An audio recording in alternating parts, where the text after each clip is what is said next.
দেখেন কত সুন্দর টাটকা মাছ কোটা হচ্ছে, লতি দিয়ে রান্না হবে। এই দেখেন, দেখেছেন মাছটা কত সুন্দর চলে যাচ্ছে। দেখেন মাছ নাড়াচাড়া করছে।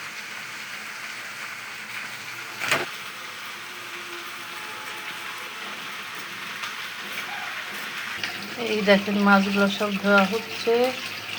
এই যে লতি কেটে রেখেছি, এই দেখেন মাছগুলো কত পরিষ্কার করে ধোয়া হয়েছে। কড়াইয়ে তেল দিয়ে সমস্ত মশলা, হলুদের গুঁড়া, মরিচের গুঁড়া, জিরা বাটা, রসুন বাটা, পেঁয়াজ বাটা, লবণ, কাঁচামরিচ সবগুলো তেলে তো দিয়ে দিলাম। রান্না করব লতি দিয়ে, মাছ দিয়ে, কাঁঠালের বিচি দিয়ে। এখন কাঁঠালের বিচিগুলো দিয়ে কষাইয়ে নিব। এই যে মাছগুলো এখন দিয়ে দিলাম, দিয়ে কষাবো। দেখেছেন কতগুলো মাছ দিয়ে দিয়েছি। মাছ বেশি করে দিয়ে লতি রান্না করলে খুব মজা হয়।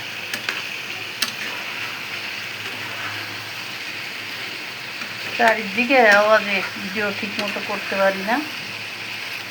আজ সকালে অনেক বৃষ্টি হয়েছে, গরমে রান্না করে থাকা যায় না।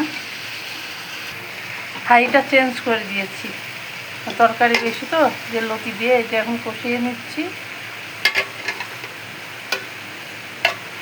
মাছ, কাঁঠালের বিচি, লতি এটা দিয়ে দিয়েছি।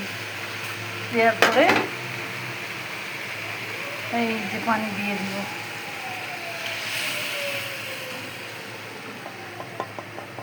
তারপরে এই যে কয়েকটা বিচি ছিল কষানো, ওগুলো দিয়ে দিলাম।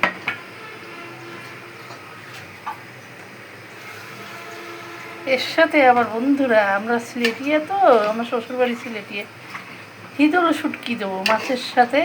কাঁঠালের বিচি, লতি, হিদল একসাথে রান্না করব।